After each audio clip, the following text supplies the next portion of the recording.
Okay, we're going to talk through a set down. And basically, I want to set down from a stabilized hover. I like using just a hair of forward movement. You can do it that, or you can come straight down, either way. I just like a little bit of forward movement. So I'm going to start from a hover, and I'm just going to start lowering collective, adjusting my pedals, adjusting my collective, getting ready for an ear cushion. Right about there is a little bit of a cushion. See how it kind of hangs? I'm going to go a little down collective, staying on top of the pedals, staying on top of my cyclic, and once I'm there, I go all the way down. All right, let's do another one. From a 3 to 5 foot hover, I'm going to set the helicopter down, but you want to think about this air cushion. There's an air cushion 6 to 8 inches above the ground to the bottom of your skids. And if you have a really nice set down going, where you're coming down slow, you're coming down slow, you're coming down slow, you'll get to this little air cushion right there. See how it stopped? I have to go a little bit down collective to make it go on down to the ground. Staying on top of my pedals, make an adjustment, take my collective all the way down.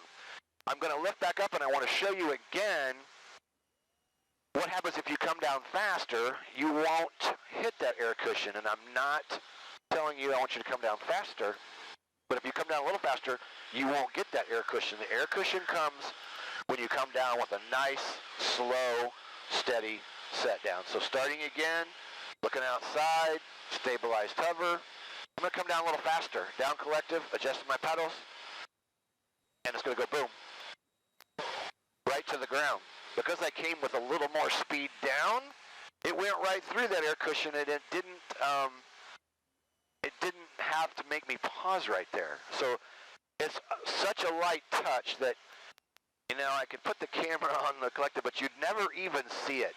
That little bit of movement to get it going on the ground is so slight, and I mean so slight. It's not even funny. I'm going to do it one more time. I'm going to come down super slow and explain it in a little bit more detail. I'm going to try to make it to where I'm just coming down so slow that it pauses. So here we go. 1, 2, 3. I'm going to go a little down collective. Watch what happens. It's coming down, it's coming down, it's coming down, it's coming down. It might even touch. Look at that. Now it's going back up. I'm doing nothing with the collective. If I do nothing, it'll go up, it'll come down. It'll go up, it'll come down. So you see what I'm saying? So let's go back up to the 3 to 5 foot hover, and I'm going to do the same amount of pressure, but I'm going to give it that little bit of downward pressure right before set down to push through that cushion. Let's try it one more time. 1, 2, 3. I'm going down collective, right pedal. It's coming down, it's coming down. Right there is where it wants to pause. Now I'm going to go a little pressure down collective to make it go on down to the ground. Collective all the way down. Don't stop midway and start yanking up again. When you set it down, take the collective all the way down to the floor. All right, got a few more of these coming up for you. Some of the new videos we have inside of Helicopter Line Ground School. I see Clarence. Awesome. Thanks, Clarence. I see Paul doing a Wings webinar. Lots of learning going on. Awesome. 21 people here. Let us know where you are logging in from. We are live. Just felt like going live tonight. Show you some of the new videos that we've shot in the last couple of weeks and a bunch more to come. And I want to mention what I put up. I sent this out to everybody yesterday. There is our HOGS customer service number, 574-767-1797. All of our courses are fully operational with everything crazy going on in the world. So you can get a hold of us by either phone, you can text or call that number, either one. So your support for our members is phone, text, or email, whatever you want to do. As we've stated, we're up and running. Everything is going well. And tonight is the end of our big birthday special, 8 years online. We've been celebrating all month. It's amazing. A lot of, crappy stuff going on in the world right now. But hey, you know what? Those of us that, can just keep working. And we keep coming back live every day. Oh man, look at the people jumping in here. 25, awesome. North Carolina, awesome. Hey, if you got any questions, there's Jason, Montana, HOGS member, nice. Paul near Chicago. So if you got any questions, type them in the box. I'll roll some videos here. I'm working alone tonight, so I'll do my best to answer any questions that you might have. So I promise some more videos. Let's go with, how about Quick Stop? Some of you may have seen this, maybe some have not. So let's roll our brand new Quick Stop video and let me know what you think. And hey, I'm doing this with no mic tonight, just straight from my Mac. How's the audio? How's it with no microphone? How's it sound? Let me know in the chat. So here we go. Let's do a quick stop. All right, next we're going to film for you a quick stop. Now remember, there's a million ways of teaching quick stops, okay? I'm going to show you what I do. You may very well be taught something a little bit different. My examiner of 20 years says, as long as the maneuver is safe and within parameters, there's a million ways to teach a quick stop, okay? But basically I'm going to do a normal takeoff, get some airspeed, some altitude, and then I'm going to pretend that something, pulled out in front of me in my takeoff path. I'm going to give some aft cyclic, adjust collective as needed, adjust pedals as necessary to flare the helicopter, and when the speed's almost gone, I'm going to level it out, raise collective, and adjust the pedals as necessary. So let's just do one. We might do a couple. We'll see how it goes. So warning caution lights are out, gauges in the green, everything looks good. I'm going to get rolling here, get a little bit of airspeed, get a little bit of altitude, and I'll call it out when I'm ready to do it. So let's say we're trucking along and an airplane pulls out in front of us. 1, 2, 3, quick stop. Stop. I'm going to go aft cyclic, right pedal. Keep flaring, keep flaring, keep flaring, keep flaring, keep flaring. I'm going to lower this, go forward with the cyclic. Raise collective, adjust pedals as necessary. Okay, so it's very important to remember that when we're doing these quick stops, no quick stop ever comes out the same. Instructors have different methods. You can have a real aggressive flare. You can have a more shallow flare. I can't stress enough, there's a million ways. Clear the tail right for us, Heather. Million ways of doing a quick stop. We're just giving you an idea, letting you hear what's going on, letting you see a little bit of it. So again, I teach a normal takeoff. Warning caution lights are out, gauges in the green, everything looks good.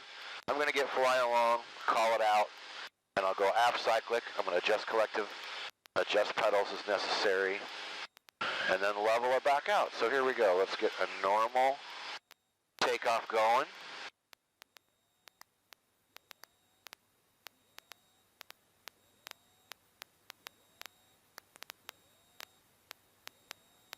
And I'm going to say 1, 2, 3, quick stop. Down collective, right pedal, aft cyclic, flare, flare, flare, flare, flare, flare. Now I'm going forward with the cyclic. I'm raising collective. I'm adjusting pedals, and I am back to a hover. So again, we're just giving you an idea of how it can look. They can be aggressive. They can be shallow.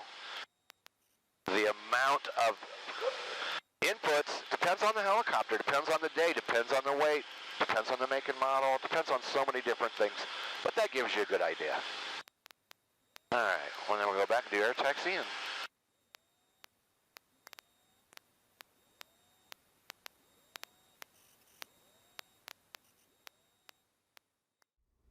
very nice. 41 of you in here and a lot of comments. Awesome. We've got a few more videos to play for you, brand new ones just like that, I promise. We'll play another one here in just a few minutes. Description below. If you're not a member yet and you want to sign up, special deals in the description box below. And those of you that are watching, a lot of you are members. Now that we got Brian Rutledge all tuned in, Brian can handle wheeling and dealing with you. And if you want to do some upgrades, we're always available to talk to you about that. And I got Brian tuned in where you could talk to Brian now, brian@helicopterground.com. I know there was a couple questions here. Let me scroll through, and again, bear with me. I'm working alone tonight. So I noticed, man, people logging in from everywhere. Awesome. And I remember seeing a question are the practice questions on my exam similar to the actual exam? Tommy, I'm assuming you're talking about our written test practice that we have inside Helicopter Flying Ground School. And yes, they are taken from actual FAA written test questions. And one of the cool things that Brian's going to be doing is he's going to be working on that very soon. Right now, these videos that we're showing you, he's been making downloads for every single maneuver. And he's got part of them done and part of them are uploaded in the site right now. They're in there, okay? So as we upload brand new videos to both the basic maneuvers and advanced maneuvers, Brian is uploading. We're calling him Brian Download Rutledge. Brian is uploading a download that you can just click on it, look at it on your computer, download it if you like, make it even a small book out of them. We are trying to keep the verbiage pretty close to the helicopter flying handbook, so a number might be a little different than what I say in a video, but he's writing these to keep them very general for the basics of maneuvers, because the fact is, it doesn't matter what helicopter you're flying. Most of the maneuvers are pretty much the same. The only thing changes a little bit of technique or maybe a number here and there, but the essence of flying a helicopter, Brian agrees with me. The essence of flying a helicopter is the same. So that's a good question. So yes, we have FAA written test practice within Helicopter Land Ground School for all courses, private, commercial, CFI, and instrument. And I've been doing some videos with those lately, and I worked with the system. You can take the test many times as you like, no cost to you, score yourself when you're done. You can view the entire test after you score, see everything you answered right, and the incorrect answers will be marked, and you'll see the correct answer. And then you can even download that if you like. I have one here somewhere when we were doing the written test practice, when we were doing competitions with everybody. You can download the whole written test if you want to sit there and study that if you like. So the written test practice we have is taken from actual FAA questions. It is available for Wings credit. There's a practice test just for fun you can take over and over and over. And then if you want to take the one for the FAA Wings credit, that's available too. Brian Rutledge, Brian at helicopterground.com, he is going to be in charge of going through those because we built those a couple years ago. And I just recently went through the private questions. And there's 2 or 3 questions in there that probably need updated, but 95% of the questions are still valid. So he's going to go through with the 2020 written test practice and go through and check the questions, and we'll be in charge of that. So, Brian's digging in deep to the details of things, and he is available to talk to you, our members. Brand new members get a 30-minute consultation with Brian, and if you're a current member, I'm sure we can set you up, so you can always email Brian at helicopterground.com to set up a time. I like the comments on the audio is good. Not bad for just direct to computer microphone. This is a pretty nice microphone for just computer microphone, gotta say. Okay, so I answered that question. Audio is great, perfect, nice. Lots of sounds good. Logging in from New Guinea. Quick stop can be called smooth stop. Yep, we talk about in the Side Helicopter on Ground School. I have a video should be called slow stop, and I talk about that in length. Oh, quit screaming.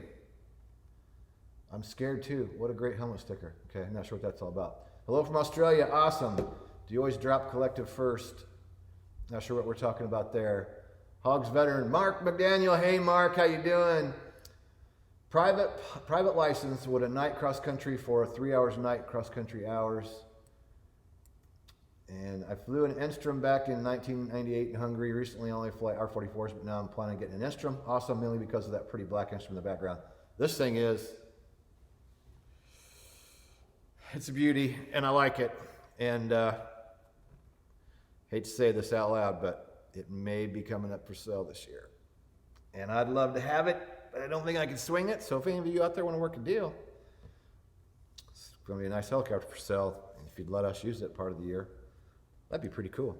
Let's go, what do we want to do next? What do we got here? How about air taxi? I didn't do air taxi yet, right?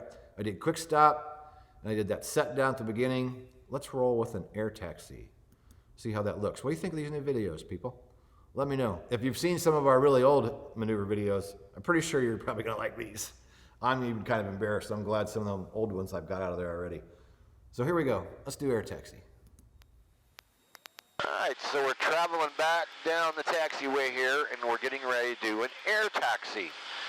Now, the way I do an air taxi is I do a normal takeoff, I use about 40 feet in 40 mile an hour, and then I do a normal landing. You could also throw a quick stop at the end for practice. You could do it either way. The thing you want to remember during your air taxi is when you're out flying with the examiner, he's going to say, what do I need to know about a quick stop? You're going to tell the examiner, him or her, well, I need to keep the speed under 50, I need to keep the altitude under 100 feet, and I cannot overfly persons or property on the surface, okay? Very important. Tell clear, right, Heather? Okay? So air taxi, very simply put. I just told you what you need to tell the examiner. Keep in mind, I got a nice open area here. So I'm going to do my pre-takeoff checks. Warning caution lights are out. Gauge is in the green. I'm just going to simulate a normal takeoff. Get my airspeed. And again, I use 40 and 40. Just depends, you know, numbers in that range. But keep it below 50 and keep it below 100 feet. So we're flying along, Now I'm just going to basically descend and just go down into a normal approach. You could ultimately throw a quick stop in there at the end for practice. So if the examiner says, show me a air taxi, I would do an air taxi. I would do a normal takeoff and a normal landing, keeping it within those parameters.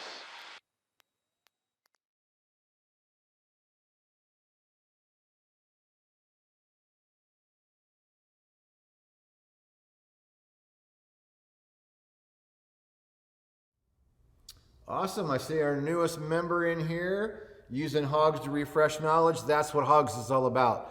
It doesn't have to be that you're just going for a rating.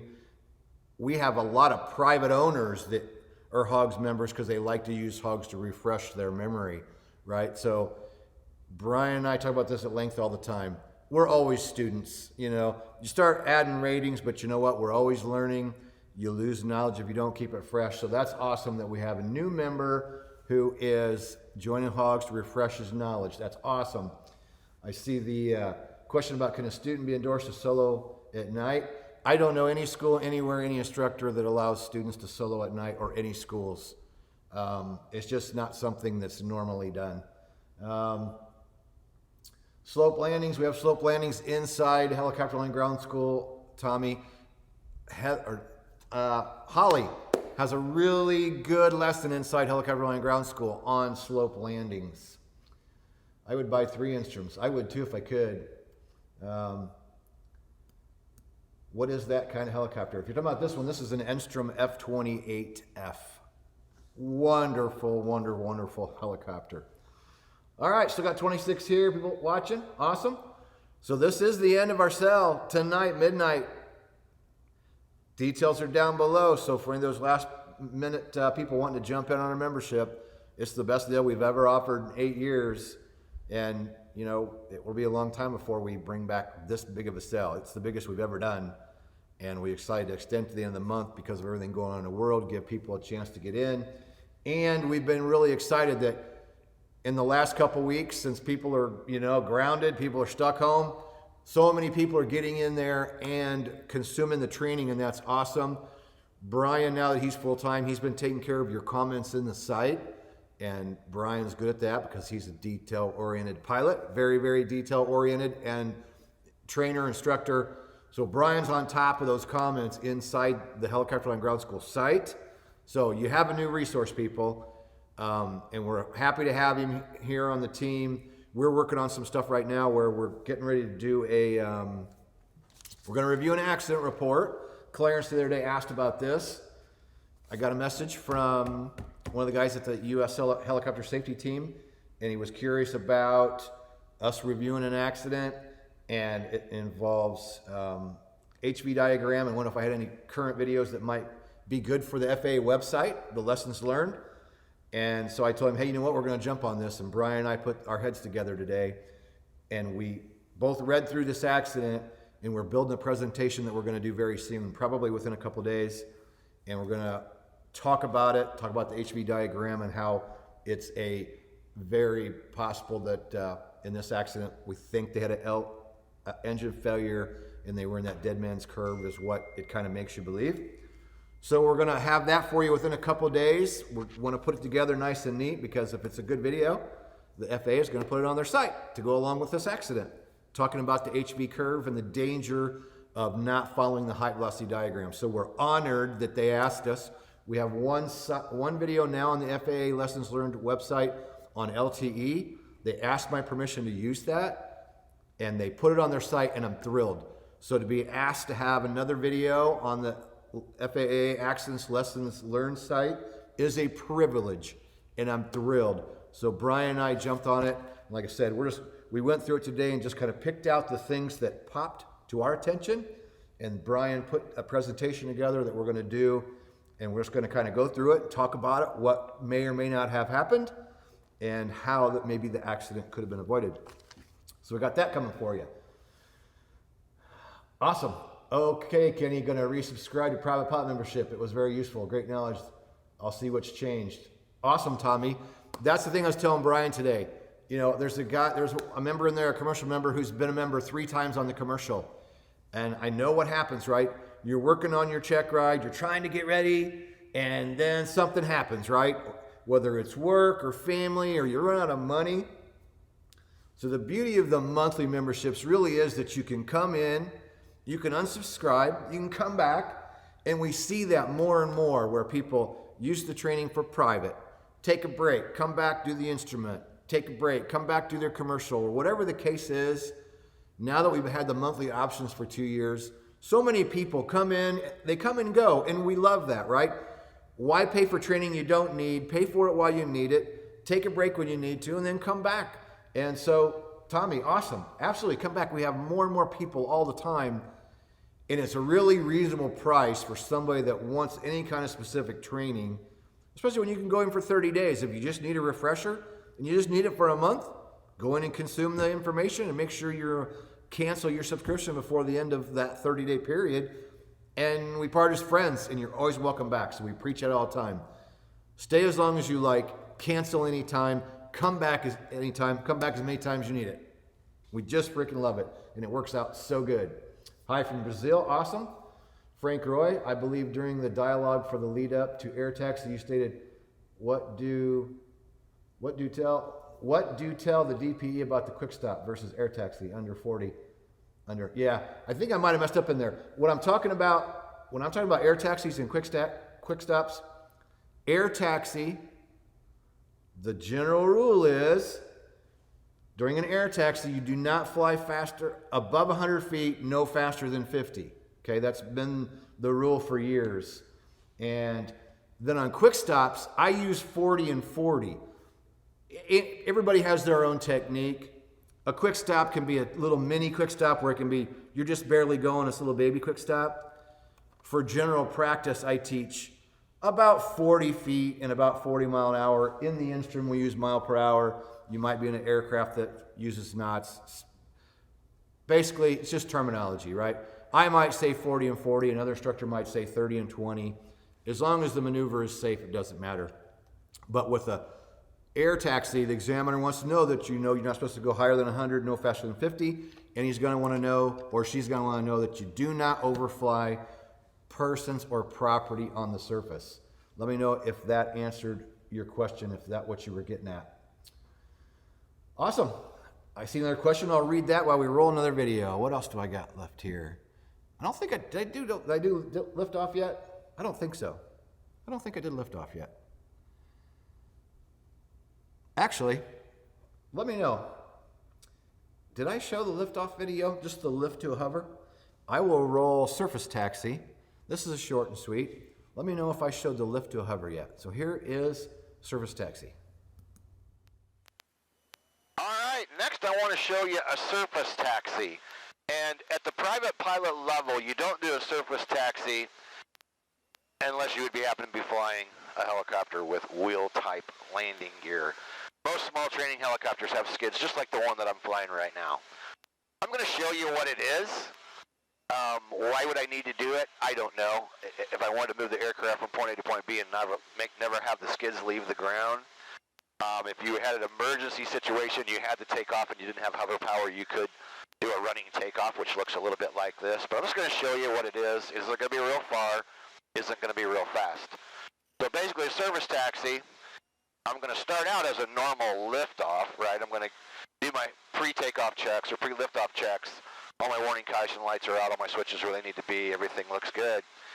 I'm going to get the aircraft light on the skids, and then I'm just going to slide the aircraft forward, never having the skids leave the ground. So there's our stupid instrument bounce, but you know what? We just deal with it. And I'm going to go a little forward cyclic, and now I'm staying on top of the pedals, and I want to slide this thing forward. There we go. I'm not going to do it long because I don't like rubbing the skids, but there you go. That is a surface taxi with skids. Again, you won't do that on the private with skid type landing gear. And then I just basically braked it with the collective by lowering it. It stopped, and I kept the nose straight basically with the pedals.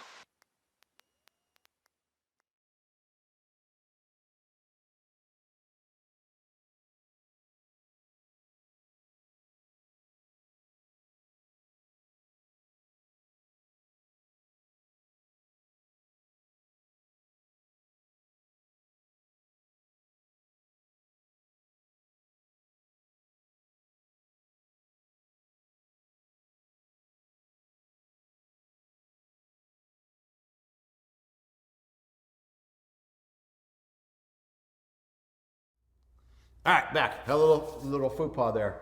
That was an interesting video. Cool. So yeah, on the surface taxi, remember, you don't do that as a private pilot for the examiner if you have skid type landing gear. It's only wheel type landing gear. So most of you aren't going to do a surface taxi for your check ride. And I want to cover a great question here. 40 hours in Robinson. How's throttle in Enstrom? I watched your video a while ago about this. Just seems intimidating with no experience. Anytime I meet somebody like, for example, I worked with a guy in EMS. He was our base manager. He flew turbine aircraft in the military, only flew turbine aircraft in the civilian world.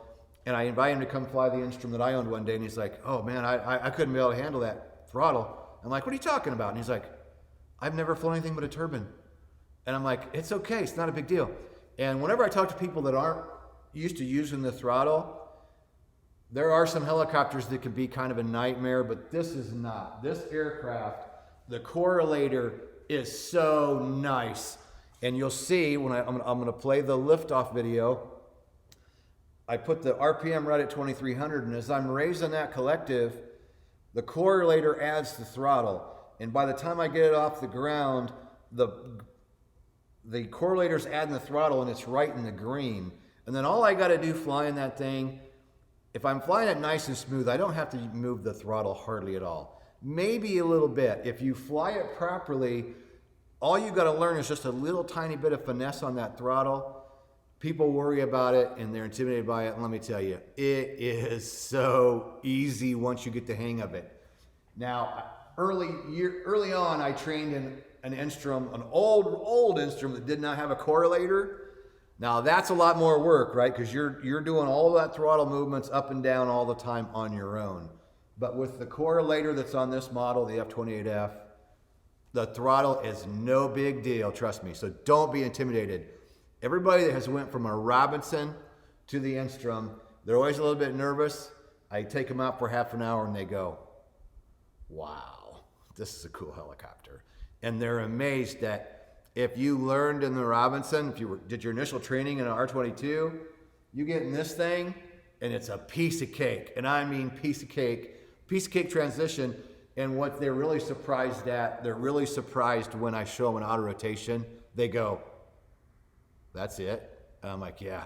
All you got to do is just, you want to do an auto, you just go, okay, I'm going to lower the collective now. Do. Little half cyclic. Hold your speed, get down there, do a little flare. Psh. With this heavy inertia rotor system, oh, trust me, anybody goes from a Robinson, jumps in this, they go, wow, now this is a freaking helicopter. I mean, that's just the way it is. It's a true story. All right, so that was a great question. See Ross, late joiner, Paul, doing good, thank you. Interesting video, yep, covered that. Video ended, where are you? I'm here. What speed would you do a surface taxi? with skids, I would think would lead to a dynamic rollover with the right wind. Just like I did in that video, service taxi, whatever it takes, right? It was just a little, all I did was just get it light, moved it along. As long as you're sliding forward, there's no real worried about, you know, if you did something dumb, you could roll it over. But if you're keeping the nose straight, staying on top of the pedals, it's not going to roll over. Speed depends on aircraft. I just did that one video for demonstration so you could see it one time. Almost nobody with skids does a service taxi. Rarely ever happens. Awesome. Thank you for the clarification on the difference in speeds and altitudes between quick stop and air taxi. Yep. Just wanted to clarify you meant air taxi in the dialogue for that video. You are correct. I have to go in and fix that. I watched that yesterday and I was like, whoops. I said air taxi when I was talking about quick stop or vice versa because I shot those two maneuvers. I did one and did the other. And I did confuse terminology there, and I do need to go in and fix that. So thanks for pointing that out. Awesome. Hey, still 40 people here. Heck yeah, 17 likes. Very nice. Thank you all for being here. This is awesome. I keep promising videos, so let me queue up another one. Let's do the lift off. You can hear me talk a little bit about the throttle, not a lot to say about it. It happens really nice and smooth. This is a good video. My daughter was shooting video, helping me shoot video that day, and Heather was shooting video inside. So we had several cameras. We had the GoPro, Heather using a camera, and then my daughter shooting from the outside. So I'm really happy with these videos, how they came out, and we've got more to do. So before we go to the next video, remember, those that aren't members, you want to join up, description box below. This is it. Tonight's the end of that great big old sale. All right, let's do lift to hover. I really like this video. I want to know what you all think. Here we go. All right, so we're going to start shooting some of the maneuvers for you. Last video, I did my walk around before I got in. I got everything fired up. You should always do that every time, whether you're just doing hover practice, you're going on a flight, whatever. Do that walk around before you get in. And then all I do is move the helicopter over here out from the hangar. My daughter's helping video today, so she's in the hangar, and Heather's right here running cameras inside too. So the first thing we're going to do is basically a liftoff, right? So I'm going to make sure everything is good to go before I even roll up and lift up. So I'm looking down. All my gauges are on. My boost pump needs to go on. Anti-collision's on. It's bright and sunny, so I'm not going to turn those on. I need to lean the fuel just a little bit. Radios are good. Everything's good. So the first thing we start doing is focusing outside, 75 to 100 feet, whatever the case is. But you want to be focusing out away from the helicopter, okay? So you're looking outside. And what I'm going to do is I'm just going to get my RPM where I like to start, 2,300. And we do the pickup in a two-step process. And it should be done every single time in a two-step process. Number one is get the aircraft light on the skids, pause, neutralize all movements, and then when you're ready to go, step number two is gently lift the helicopter off the ground. So I'm going to do it and talk about it as I'm doing it. So I'm going to start raising collective. I'm looking outside. I can glance back in at RPM. I can look outside, back in at RPM. Still raising. Helicopter's going to bounce. We just got to put up with that. It'll go away in a little bit. So I'm going to get it light, and I want to feel what's the nose going. Is it going up or down, left or right? What's it doing? Is the helicopter trying to slide? Right now it feels pretty good, so I'm going to go a little more up collective. And there it's getting pretty darn light, so I'm making a small adjustment with a little left pedal. I'm doing just a little bit of trim. It feels good. Step number two is gently lift it up. Okay? So that is your normal pickup. Step number two, gently lift into the air. So this is an Enstrom. They all have that little bit of bounce on the ground when you're lifting them up. It's just part of it. It's what they do. So a good two-step process. Get the aircraft light in the skids, pause, neutralize all movements, and then gently lift the aircraft up off the ground.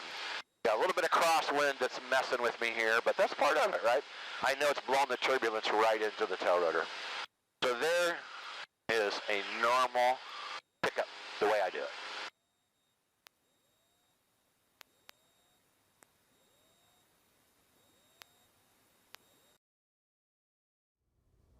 All right, another pretty good video. And I see Tommy said, okay, Kenny, subscription complete. Thanks for the discount. Looking forward to reading and seeing what's new. Oh, you love it. Lots of new changes. We've been doing stuff, and the changes are going to keep happening faster, and the upgrades are going to happen faster now than ever because I got Brian helping me full time, digging through the site, which is what he's been dying to do for several years. He's like, man, when I retire, I'm going to dig in that site and just really help me organize and really take some really good training and make it even better.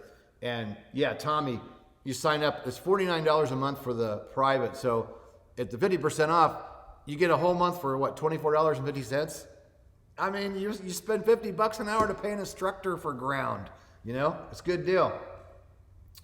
Those chrome pedals are just polished. You know what? I believe they're chrome. Awesome. Well, 32 people still here. Awesome. We did go out recently and did some traffic pattern flying. I'm going to roll that video. It's a little bit longer, but I want to roll it so I get some more people in here to ask questions about membership or about the memberships, about either signing up or what is available in our program. We're damn proud of it. I'm so thrilled to have Brian Rutledge. You guys are going to be, you HOGS members, you're going to notice the changes. There's already been some, but they're going to continue. And, you know, so it's like today, two minds is better than one, right? When I asked Brian to help me out with this review on this helicopter accident, when it's just me, I got to read the accident, think about it, build a PowerPoint or build a presentation, shoot it, edit it. And it's nice having, you know, two people like, hey, Brian, well, we both read it, and then I called him and said, well, here's what jumped out at me. You know, two people are always going to have different opinions, but that's good, right? Because you take, and that's the beauty of it, right? Two heads are better than one. Going to be so many cool things happening. So many cool things. Awesome. Take my first introductory flight tomorrow. Can't wait. Awesome, Clint. That is awesome. Where are you in the world that you'll be taking an intro flight? And you'll have to let us know how it goes. So awesome. Very nice. Intro flight. Heck yeah, it'll get you hooked. All right, I'm going to roll a recent traffic pattern video that Heather and I went out and shot. And I'll be back in just a little bit. One question, pro membership. Are you still doing member streams, Tuesdays inside the website or YouTube? I've been doing a lot of YouTube stuff because of, just because we don't currently have the set in stone thing on Tuesday. However, with that being said, this is Brian's second week and we want to start doing something, again, live for members that's not on YouTube, that's just being member only. I'm gonna be honest, the last time I did that, I was very disappointed on people really not showing up when I spent a lot of time preparing presentations and then was there to work with people one-on-one and then people didn't show up. And I was kind of like, I'm working pretty hard on this and people aren't really showing up. So we're gonna look at that and we're gonna structure something. We're looking at that. We're looking at doing it again, something specifically for members. We are looking at that, especially in these tough times right now, knowing that people are going to be in there and logging in and working on ratings and writtens and things. So yes, we're going to look at that. But as of right now, there's nothing scheduled. But I do something on YouTube every day. Every day. I like the new videos. I have a bunch of them on my YouTube page too. Awesome. For my other members, my previous private membership was great. I did an entire course and lots of great info. Looking forward to checking out again and all the new info. That's awesome, Tommy. Love having you back. Thanks for jumping in there. We're going to roll this video on flying the pattern, and I'll be back. This is awesome. Good crowd. Thanks for all the interaction. I'm so glad I found this page. We're glad you're here, man. Be back in a bit. Got your little red light? All right. Hey, Kenny with Helicopter Line Ground School. We're gonna go out and do a standard pattern. And don't click off yet because you think, oh, I know how to do a pattern. Hopefully you learned a standard pattern when you start flying. Hopefully you learned properly. If not, this could be, some pointers for you. But if you're an experienced pilot, many times you learn and you get your ratings, but then you go out and start flying, whether you're a private pilot or commercial pilot, and you just land point A to point B, and you lose those skills of the basic pattern. Everything we do throughout our careers is based on picking up, setting down, normal takeoffs, normal landings, standard approach, normal takeoff. Our whole livelihood, everything builds off of that. So we're gonna go out and do a standard pattern, normal takeoff, normal landing, kind of as we get ready to go, thinking about the procedure going out. We'll do the radio calls and just talk through a good standard pattern. At the private pilot level, an examiner may say, well, tell me about the pattern. What do you need to know about flying a pattern? He may say, tell me about the pattern. What altitude you're going to fly? At what point you're going to turn base? What point you're going to turn final? Those kinds of things. And then later on, as a commercial pilot, maybe you haven't flown a pattern in a while, but you're going to go interview for a job, and they might do an interview flight. And a check airman's going to go out and have you do a standard pattern and make sure that you still can fly a good normal approach, normal takeoff, and know the elements of a good pattern. So that's what we're going to do. Heather's going to be running cameras for us. Got the GoPro ready. So we're going to do quick pre-flight. We've already checked fuel, and we're going to go do it. So let's go.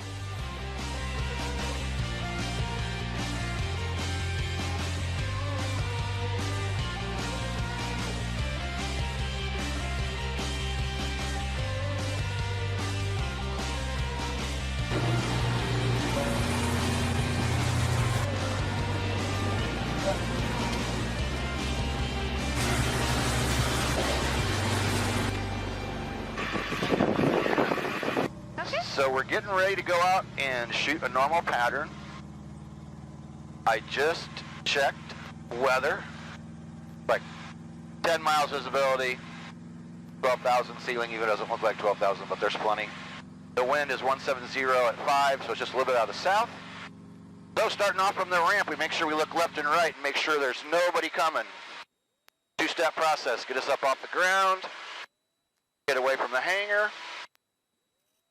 And the first thing I see is I didn't turn the boost pump on. So what am I going to do? I'm going to set it back down, secure my controls, and boost pump on. All right, so pre-liftoff check. We just got away from the hangar. We're clear left and right. Temperatures and pressures in the green. We're good to go. We checked weather. Heather's running camera. I'm flying. Unlock the collective, two-step process, and we'll pick it up. So, you know, leading up to the pattern, we're clearing left and right, pre-liftoff checks, hover checks, okay? So once you get into hover, you want to just take, 10, 15, 20 seconds, look everything over, make sure everything's in the green, make sure all the switches are on, everything you need, make sure you're good to go for the day, see how much power you're pulling, make any adjustments you need. We're clear left and right, and I'm going to just go ahead and go across the grass. I could take the taxiways, but, I'm not an airplane. No real reason I'd have to do that. Wind's out of the south, so I'm going to use runway 18. So I've already checked the ATIS and see what's going on. It's a quiet little airport, but I know the volume's working because I just listened to the ATIS, and then I just switched it over to the frequency for this airport. So as I'm going out, I'm listening. Is there anybody else in the pattern? I was out flying last night. There was a few airplanes out. This is mid-afternoon, so probably be pretty quiet other than maybe a jet that might come in. Might be some guys flying after they get out of work. So I'm going to come out to the adjacent taxiway. So I'm checking the taxiway, checking the runway. I'm looking around the pattern. So in helicopters, most generally, we do right traffic. Airplanes most generally do left traffic. Now, at any given airport, there could be a reason why they don't want you using a certain pattern left or right, depending on any given airport. Could be a noise obstacle, whatever the case is. So I just set down the ground so I can readjust the heat, because I'm about burning up. What about you, Heather? Yeah. So I'm going to turn that heat back a little bit. I was thinking the same thing. And we can pull some back out when we need to. All right, so when I sat down, I kept my hand on the collective. Never take your hand off the collective. And the instrument, you can actually take your hand off the cyclic. It's not a big deal. It's got trim motors on it. We're going to do another pickup and get ready to enter the pattern. So two-step process. As I'm doing that, I'm looking left, looking right, making sure the area is clear. I'm still listening to the radio in case there's anybody that comes into the pattern, wants to do an approach. If anybody comes rolling out to enter the pattern. Looks clear from what I can see. I don't see anybody. So we are going to use 18. And I'm going to use the numbers 18 for my actual landing spot. And I'm going to make a radio call. Warsaw traffic, helicopter November 8626 Papa, departing 18 for right traffic, Warsaw. So I just made a radio call in case there's somebody out there that I don't see, then hopefully they just heard me before I go into the runway. So I was saying I'm going to use the numbers 18, which is right now just behind us. That's going to be my landing point. I like a nice solid point to use for your landing spot, so you know exactly where you're going to be landing. No guesswork to it. And if we don't make that spot, we're going to go around. We're not going to move the spot on down the runway because we screwed up the approach. Many students make that mistake. Not a good habit to get into. If you can't hit your spot, go around and try it again. So I'm going to look left, clear my tail. I'm going to do a full 360 just to be sure. Looking for traffic in the pattern, looking for anything going on. I should have cleaned that windshield before we go out, and I didn't, but that's okay. Our detail guy's coming this weekend to put a nice spit shine on the instrument. Get looking all pretty like brand new again. Okay, so for a normal takeoff, first thing, pre-takeoff check. A lot of guys don't do them, and girls, but you should be. A lot of them people are. Okay, so we're going to do warning, caution, lights out. I start at the top and work my way down, check all the instruments and the gauges, check all the needles, make sure they're all in the green, make sure I have all the switches on, everything I need, see how much power I'm pulling. Now for a normal takeoff, I'm going to do this without pulling any single power. I'm going to use the slow takeoff. And I'm just going to inch forward little bit by little bit. We call it even painfully slow. So I'm looking for ETL. Here it comes. I trim forward just a little bit through ETL. And I'm about 30 to 35 is where I'm going to start my climb. Right there's 35. According to the POH. So I get my climb going. I haven't added any power. Above 50 feet, I'm putting it into trim. I want to get my 60 for my climb. Looking good. And I want to climb to 300 AGL before I start my turn. So I got my 60. Got a good climb going. I got all that with hover power. I didn't add anything. So you always trim, put in trim above 50 feet, align with the runway below 50 feet. We're above 50, so I'm in trim now. I got 70, which is good. I got another 100 feet. We got an intersecting runway here, so I'm looking left and right, making sure I'm not flying in front of somebody. Another 100 feet to go before I can start my turn. All right, so we're in trim. We got 70. I'm approaching my 1100. Everything looks good. I don't hear anybody on the radio.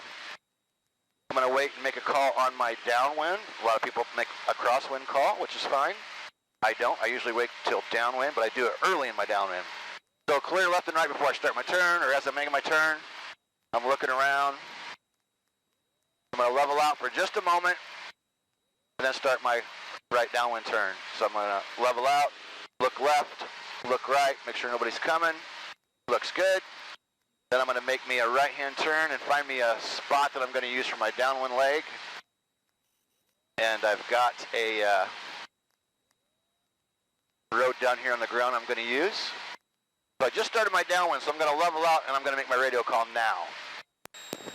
Warsaw traffic helicopter 26 Papa, right downwind for 18. Warsaw. I keep wanting to say Plymouth. All right, so I got 70, about 75. I got my 1500 or my 500 AGL looking good. I'm going to trim. So I'm going to have Heather point to the right here in just a second and show you when we're going to start a little bit of a descent for our approach. Or I'm sorry, start a descent when we're beam our spot. So if you will turn the camera to the right, Heather. Probably won't be able to see it in the camera, but right now we're at beam the numbers 18. So this is where I'm going to start just a tiny bit of a descent, not much. I only need to lose. Traffic Archer, 28 Alpha uniform, departing the pattern to the west at 2500. I only need to lose 200 feet between now and the time I start my approach. Now looking out ahead, Heather's got the camera going forward. There's a line of trees going east and west, so that's where I'm going to use for my base. I got a very small rate of descent going, about 100 feet per minute. I've only lost about 50 feet so far. Going to keep that speed up. I'm going to clear left and right for both my turns. And then I'm going to combine my radio calls base to final. You can call them both if you like. This is just what I choose to do. So I'm looking left, I'm looking right, make a right-hand turn. Line up with this row of trees so I know where my base is. It's nice to kind of get landmarks and fly your pattern the same when you're perfecting the pattern. Okay, I've lost 100 feet, I need to lose another 100 feet. And I got 65 on the speed, which is good.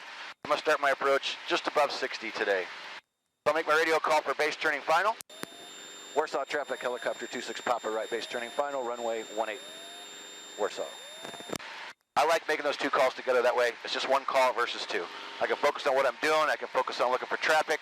Get my numbers set up. Here's 94 Romeo Sierra. It's about 7 miles northeast. 45 the field. Teardrop entry, runway 25, Coldwater. All right, looking good. I'm in trim. Well, a little bit of left pedal there. Got it in trim. About 100 feet high. I'm going to lose that. I want 300 AGL when I start my approach. And then I'm going to align what's visually for me, my eyesight to the compass to the numbers, which may or may not work for you. Depends on what aircraft you're flying. But you should know for your aircraft what your angle is going to look like. For me, about 1/8, about the center of the compass. Again, I can't say how it's going to look to you in the camera. But I'm waiting. I'm waiting. I got my 60. 1/8 is coming right about the center of the compass for me. So I'm going to go down collective, a little bit of right pedal. So the key to a good approach is a good setup. I had a good setup. I'm happy with it. Now I'm just going to use the gauges, occasionally look at them. I'm doing this more by feel. Collective controls the angle, cyclic controls the speed. It should look like I'm always approaching the numbers 1/8 at the same speed, so I'm slowing it way down because we don't have much wind today, so I'm going to have to slow it down quite a bit. So I'm keeping the 1/8 lined up with the compass. Keeping it moving forward. I'm bringing collective in. I want to get rid of that rate of descent before I drop below 30. I'm right at 30 now, and that rate of descent is about gone there. We're at 300, and that's got a 9-second lag. So pedals to get the nose back in line with the runway, and down to the numbers 1/8. So that is your standard pattern. That's a lot of talking. We're going to do it again. But what I would normally do in a Class G uncontrolled airport like this is I like doing a pedal turn every single time just to be checking for traffic.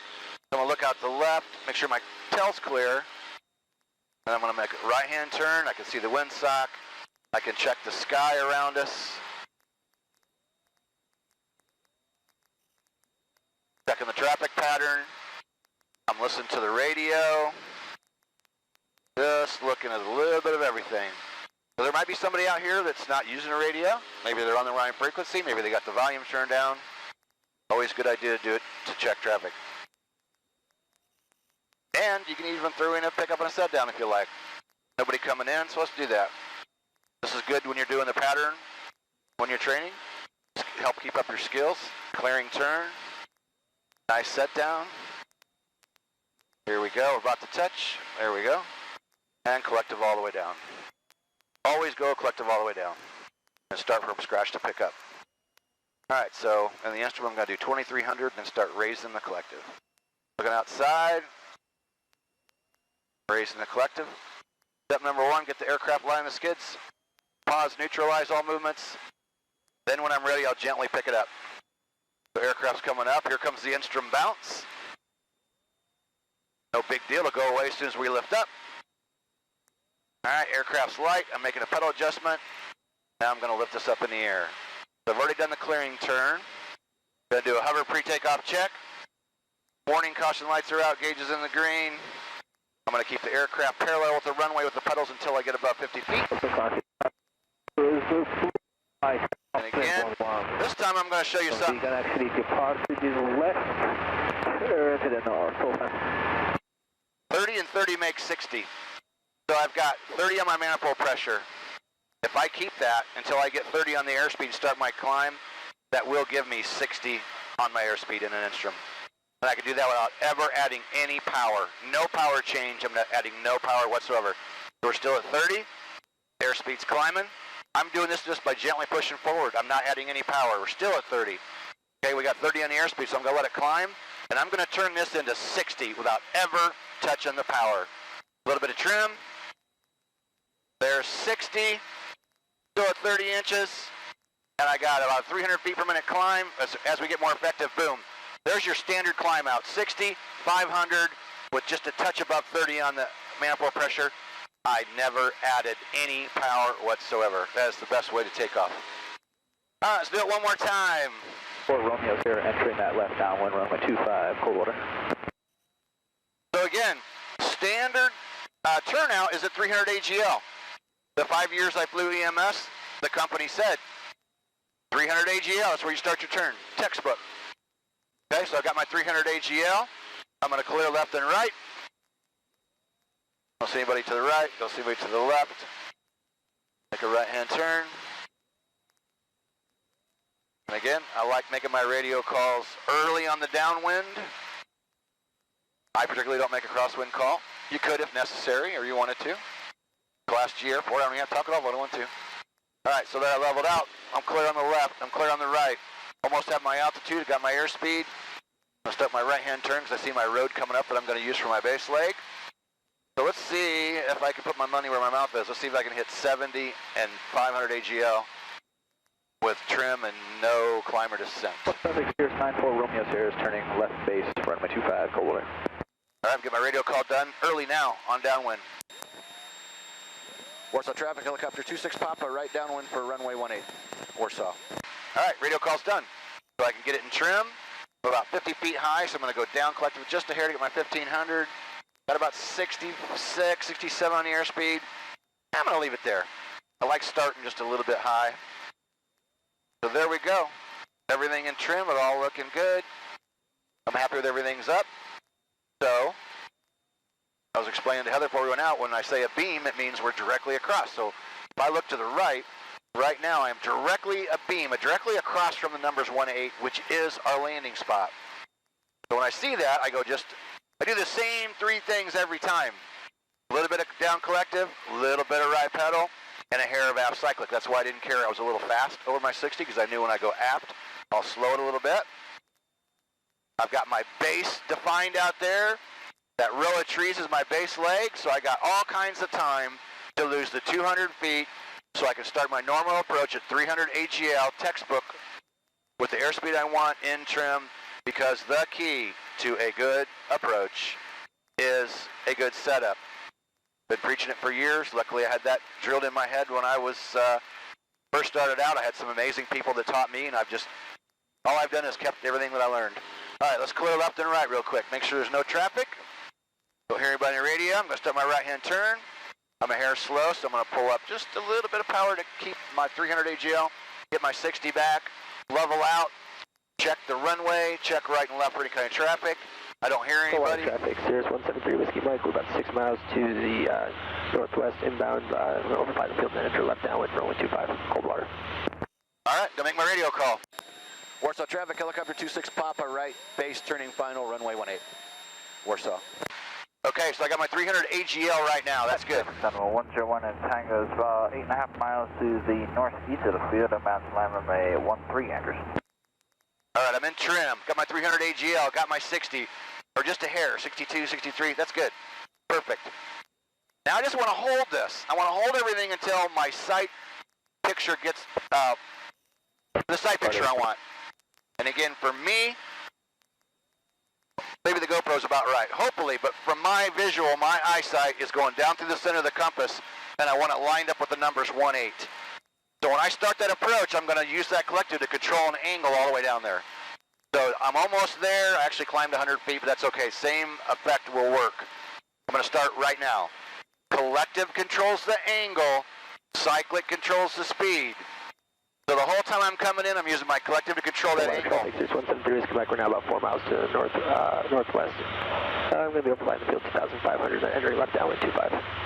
Need a little bit of right pedal, keep it in trim until I get to 50 feet. My angles with 1-8 is freaking looking good. I got rid of more speed this time, a little sooner, so I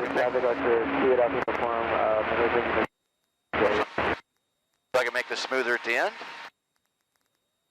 Angle's nice, collective controls the angle.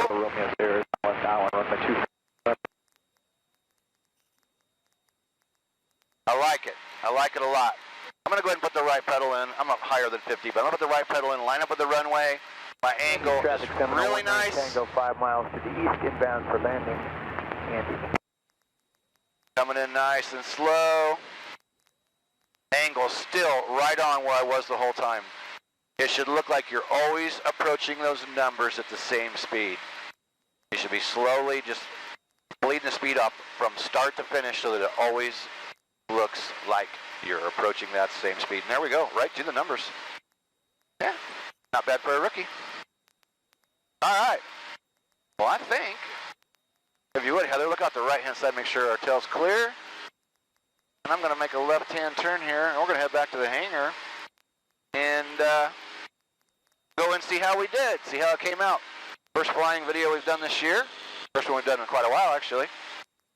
So I'm going to call clear the runway here in just a second. Warsaw traffic helicopter 26 Papa is clear the runway. Warsaw. Nice slow hover taxi back over to the hangar. So nothing fancy there.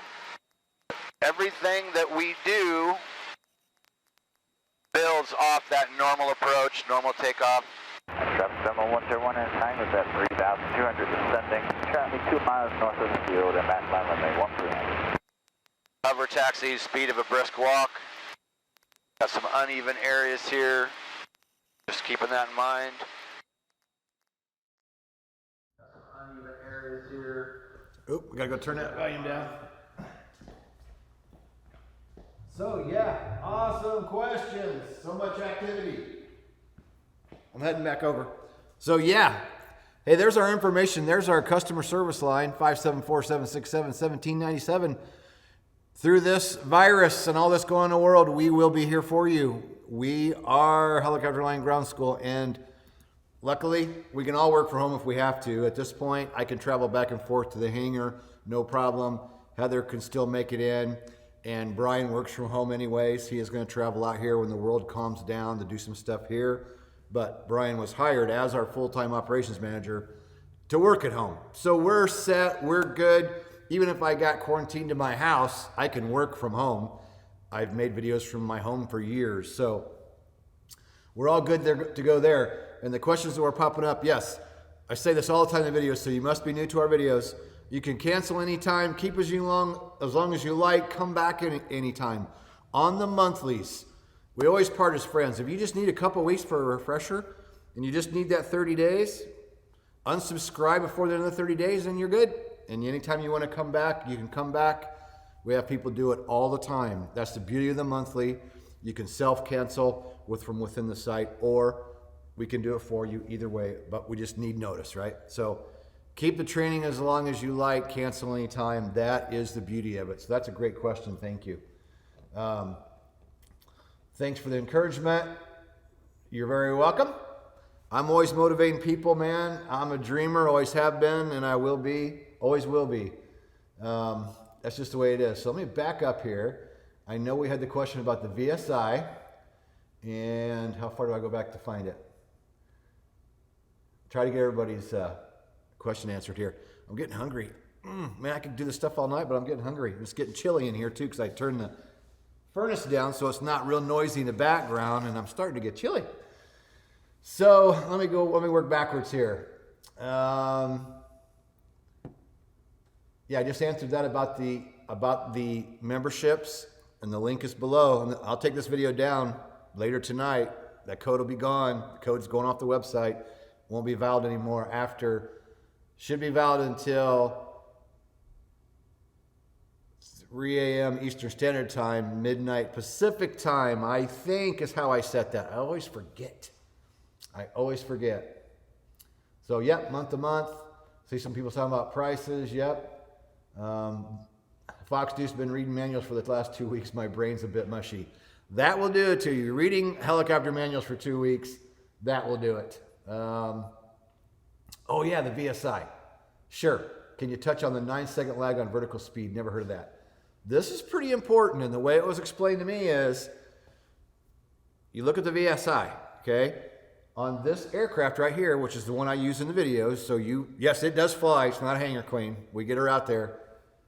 That does not say instantaneous VSI, okay?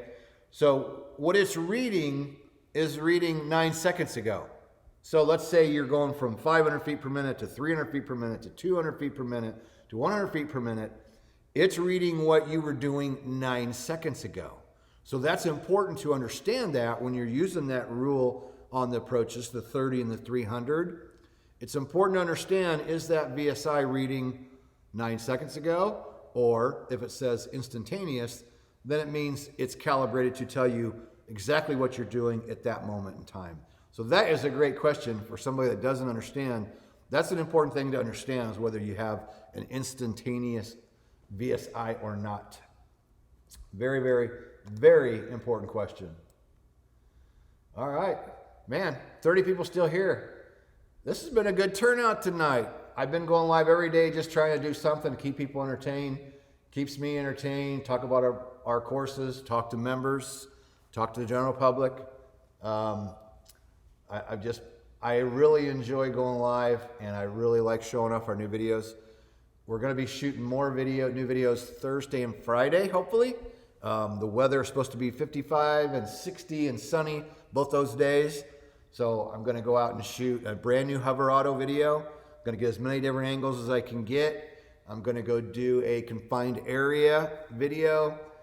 And I've recently shot some auto rotation stuff, but I may shoot a few more new auto rotation videos. I'm going to shoot a new selling with power video where you go out and demonstrate getting into it and how to get out of it. The one that we have in the site now is just the standard old method we've all learned from many years ago. May go out and play with the new Richard recovery a little bit and maybe do a little bit of that. So lots of new, really, really, really good stuff coming to ground school. It's a never-ending project and has been for 8 years. I mean, that's what I do full time. And now I have Brian Rutledge with me full time. For those that are new, Brian's a 30-year aviator, airplanes and helicopters, Sheriff's Department deputy, 25 years, just retired, 15 years with the aviation unit. He's flown Hueys, Eurocopters, Robinsons, and a lot of different stuff. Brian is now like my, right-hand man.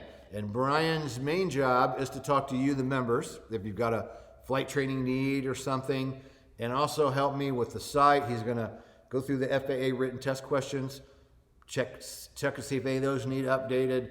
Amongst Brian's generally in charge of the site, right? Where he's going to go through and say, yeah, that video's still good, that's still good. That one's too old. Let's rebuild that one. Or, hey, there's a reg that's changed here. Let's get that. Not that much changes year to year. Little things change. But he's looking at me like my fact checker, going through and going, hey, we need to update that video. So the ones that are good, we'll leave. The ones that need updated, we're going to update. So what else we got here? Dale, thanks for the new downloads. Awesome. There's more to come. Brian download Rutledge, and he hinted last night, and he's talked to me about this to me in the past. He's going to put together some CFI lesson plans that are going to be available for people to adopt, and that's pretty big because over the years, it's always a hassle when you're trying to figure out CFI lesson plans, right? I've never had any available because I've always felt like, you know what, to be a CFI, you need to do the work and you need to create your own so that you're learning your own trade and your own skill. But Brian's going to come up with something, and I'm not sure how we're going to do it, whether he'll leave it to where you can adapt it to your cause, but he's hinted it and he brought it up. So we may very well have a CFI lesson plan library that you can adopt or at least take a look at, but we'll know more about that in the future. So that is awesome. Kenny, from Clint, I bought the helicopter student pilot kit. I've started on the helicopter flying handbook. That's it. I have them with me all the time. Right here by me. Helicopter flying handbook. That dude is your resource. That's your helicopter Bible. I use it all the time. If I'm somewhere talking about something, I'll go look at it up on a PDF on the iPhone real quick or whatever. Live by that dude, man. And this is what we've based like the private pilot on. We follow the helicopter flying handbook. Not word for word, but we've based the flow of information. So as you're going through helicopter online ground school, if you like, you can kind of use it as you're going through the helicopter flying handbook, right? So if you're reading it, you don't quite understand, go to that section of the course and watch the videos, right? To help you cement these things and help you understand and put that practical application. Because I remember when I started reading this over 23 years ago now, when I had my first lesson. Yeah, 1997. I remember the guy going, here's the book, take it home.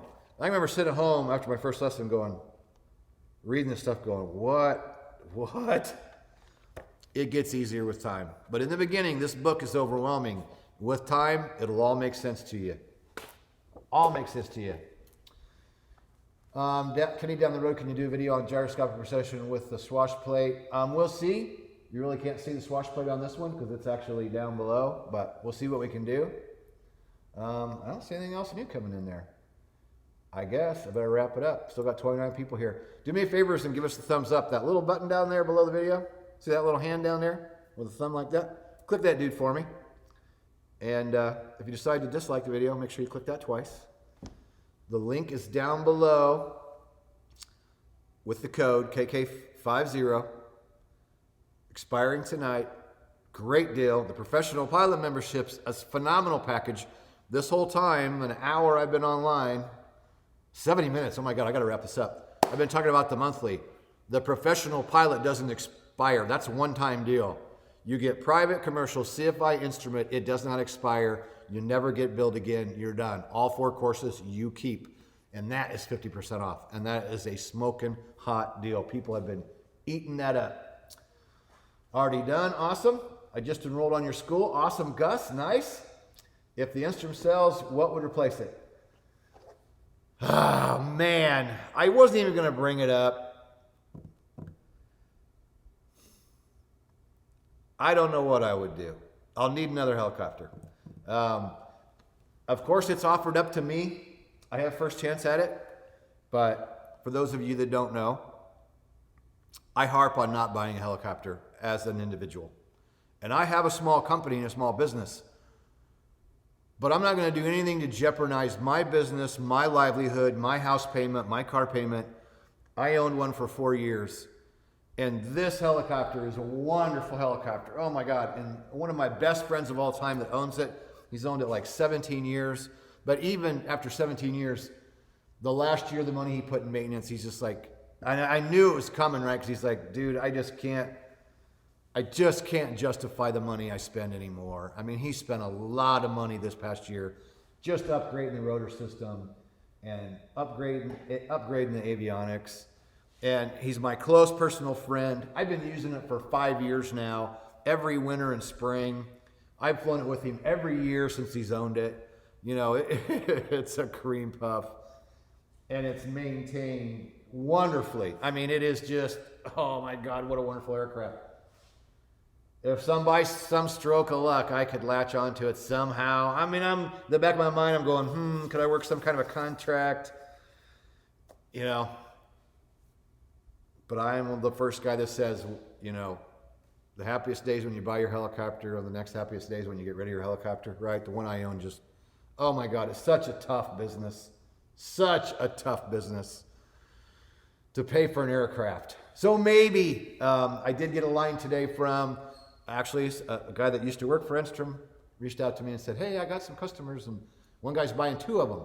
And he wants to deck one out, and would you be interested in using the other one? And I said, well, as a matter of fact, yes, I'd be highly interested in another one. And I just flat out said, this one I may lose this year. I may not lose it because it's not mine. It belongs to my best friend. But if it goes away this year, I'll be really bummed. So I just, to let him know that, yes, I might be looking for another one to use. And I would love it if there was somebody in the area that wanted to come train and buy this one and then let me use it. That would be the perfect deal. But, you know, go turbine. Hell no. Okay, I just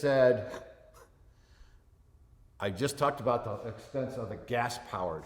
So do I want the go turbine? I can't, that I couldn't do. That I could maybe swing if I didn't want to be able to go out and have a steak and just want to live on ramen noodles. Maybe I could pull that off, but then it's too dangerous. Turbine? No way. No way. That's for wealthy guys that have a lot of money to just throw around. If you're thinking about trying to buy a turbine helicopter, I hope you've got a whole bunch of money that's in your account that's just there for nothing but to burn. And I mean burn. You know, flying old Jet Ranger, and that's going to cost you $1,000 an hour. It is, hands down. All right, went to fly the H3 in Belgium. Awesome. Not really sure what that is. And somebody asked me a question earlier about some other Augusta or some other thing, and I wasn't familiar with the aircraft. You know, I like helicopters, but I don't really, I just don't, I'm not that up on what's coming out and what's new. I like time tested, proven. You know, I flew a $6 million EC-135, and as much as fun as I had flying that aircraft, I didn't like the EMS environment and the EMS pilot job. I did it for 5 years. By the end of that 5 years, I had enough. I would much rather get in this old 1983 instrument, go out in the pattern and do autos and quick stops and teach people and do training. Way more fun than that $6 million aircraft where I had people watching my every single move and nitpicking every little thing I did. And yeah. But Kenny HOGS is on the up and up. It is on the up and up. And we'll figure something out. I mean, I got to have a helicopter to go fly and play with, right? And maybe I'll end up with this one somehow. I got to really think about it. Is a Schweitzer helicopter a good beginner friendly? That's what I'll be starting on. Schweitzer is a great little helicopter. Schweitzers have been around forever, based on the used 269 that the military used forever. So yes, the Schweitzer is time tested, proven, been around a long time. Great little training helicopter. The only problem with them is they're a little hard to get parts for, but there's a company trying to revive that, and that could get better. But yes, the Schweitzer is a great little helicopter, and you will end up loving it. Absolutely.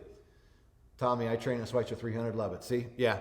Schweitzer's a good little helicopter. It really is. You'll enjoy it. I guess that's about it. Go for it and get an F-28 and a 480B. I would love to have a 480. I tell you what. All right, since we're just telling stories here and you're still watching, I like this helicopter right here. I like the F-28F. They have the 280FX with the pointed nose. I would like to have one of those too. The 480B is a nice helicopter. That's an Enstrom, basically the same rotor system, bigger cockpit, seats more people, and it has that same turbine that's in the Jet Ranger. Has been around forever. And as much as I love the Jet Ranger, I love flying the Jet Ranger. I really do. One of my favorite helicopters of all time. You know, as a kid growing up in the 70s and 80s, watching TV, that's what you saw, right? Jet Rangers, and then of course the MD on Magnum PI. But the Enstrom 480B has this incredible view when you're in there. There's so much room for the pilot, and then, some people say, well, the seat configuration is really goofy, and it can be goofy, but they allow you to be able to adjust the seats and move them in different configurations. So depending on what you're doing, if you're just a private individual buying one for fun, and I was buying a turbine just for the hell of it, and I was going to try to go do some commercial stuff maybe with it, I wouldn't be afraid to own a 480B. The visibility is incredible. I mean, they're so roomy inside. We're in a Jet Ranger, my favorite, you still feel kind of like this. But sure, money was no object. I guess I could just write a check, right? But yeah, 480B, definitely out of my price range for sure. Bell 47 was medevac for mass units. Yep, I flew a Bell 47 in my first couple lessons way back in 1997. Cool little helicopter. And then I did fly one this past fall or late summer with one of our ground school members, brought one up. And I have a video on that, actually. It's a Coffee with Kenny video where my ground school member took me out and flew me around in the Bell 47. And he let me fly it a little bit. That was fun. Kenny, when I hit the Powerball, brother, I'm sending you a prepaid turbine. Be all yours. You do it, man. Go win that lottery and send me that. And or just call me. I'll come pick it up. I'll fly it back. Absolutely. I would love it. Safari makes a 400. Looks like a Bell 47. I've heard about that and I've seen it. And a neat looking, but I can't really comment on it because I've never flown one. I don't know anything about them. So I don't feel fair to make a comment. I see Alex said the Cabri is a good option. I have had one flight in the Cabri. I have a video on that if you haven't seen it yet. Chris Hauser, who is one of my, he did his private commercial CFI with me, had worked for me when I owned an Enstrom, and now Chris is out in the world as a CFI, and he's flying a Cabri, and I went and did an intro with him where he was teaching me, and I recorded it, and that's on YouTube. And I was very humbled by the Cabri because for me, a guy, it was hard for me to learn in the beginning and learn how to do this. So you struggle so hard to learn the pedals, right? For me to get in a helicopter with the rotor spin the other way and you got to do the pedals opposite, some people say, oh, I just jump them and it ain't no big deal. I struggled with the pedals in that thing big time. But I will say, from what I've seen, a great little helicopter. It's gaining a lot of popularity. We have another video where we talk to the guys from Precision Helicopters out in Oregon, and they at Heli Expo 2 years ago, where we talked to 2 instructors and talked about the helicopter. I have a video on that, and then I have a video, 3 videos with Chris talking about teaching in the Cabri. So Cabri is becoming popular, gaining popularity, and seems like a pretty nice aircraft. The people that fly it really, really love it. All I can say is I've had an hour intro in it, and it humbled me quite a bit. Awesome. God, still got 30 of you here hanging around. That is so awesome. Very cool. Well, I think I got everybody caught up there. I hope so. This is, I normally have Heather helping me do this, and now the last week or two, Brian helps and jumps in with some of the technical stuff.